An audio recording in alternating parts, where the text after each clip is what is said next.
Good afternoon. Popping in live really quickly for a quick review of some virtual tips for how to come across best on camera.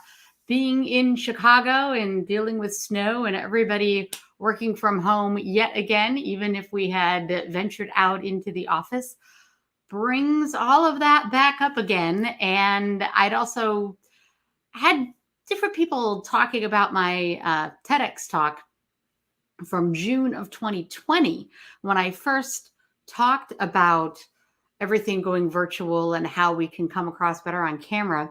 And so I thought we'd do a little review because really what's in that TEDx talk is very easy to remember and I should be using it more. So it starts with head. And one of the first things to remember is to smile when you are virtual, when you are coming across on a Zoom or a Teams call. Smiling is really important.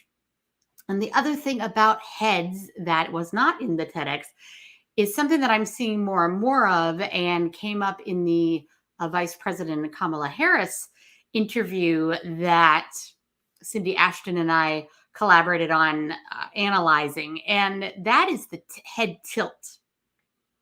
One thing about virtual or on camera is that we have to be careful with the head tilt because when you tilt your head, it could give the signal that you are listening intently and that you want somebody to go on. It can also come across as, kind of prove it to me. Or boredom, right? That's the other thing that can happen is things you can look bored. So you want to, for virtual, I usually suggest trying to leave your head and shoulders and spine in alignment. So the next thing is shoulders, because if you remember, we were singing head, shoulders, knees, and toes. And shoulders are super important because this is the part of the body that we need to keep active when we are on virtual calls or when we are presenting virtually. There are many, of course, events that have gone virtual. If you've been asked to present, it's really important that you keep this upper body moving. I suggest you even stand up and present very similarly to how you would in person because it will make you come across more 3D and more alive. So shoulders are important.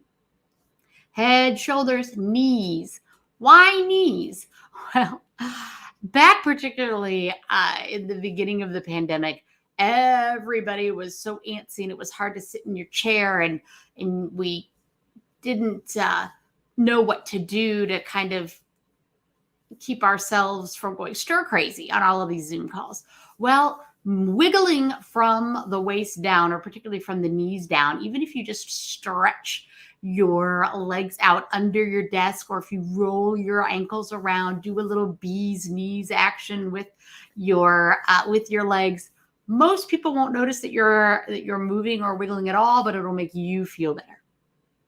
And it's always about staying present. And when we get stiff and antsy and things, it takes us out of the meeting and it takes us out of our listening skills. So we really need to make sure on those sales calls, on those calls with the board, all of those really important meetings that we can stay present. And finally, toes. And why would I say toes, except that it goes with the song head, shoulders, knees, and toes?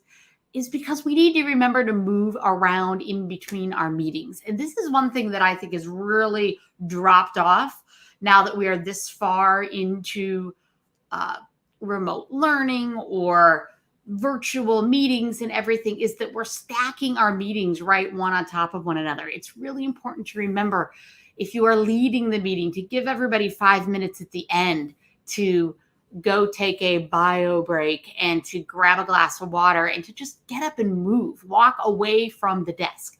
It's really important for your mental switching gears. Your physical body cues your brain that we're moving on to something else.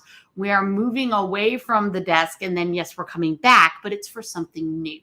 And that can really help with fatigue and with keeping you present, because it's really important that we move around our surroundings. And we've kind of gotten back into that scheduling meetings one after another.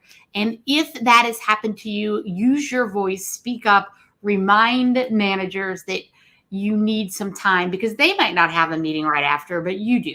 And it's important to speak up and to remind people of that. Wow, that was really quick, wasn't it? I finally had made a quick pop.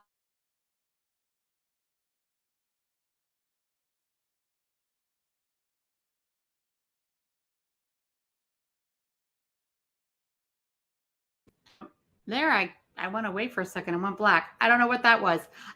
Maybe you didn't see it, but the Kamala Harris video is up. Oh, thanks, Anna. Anna is here. She is saying some great tips. Thanks for being here. The Kamala Harris interview, the first portion is up and it is on my YouTube channel. The second portion, the part 2, should be up, I believe, maybe even tomorrow, which is really great. It is a master class in voice and body language, and it's really important to see leaders of all levels in a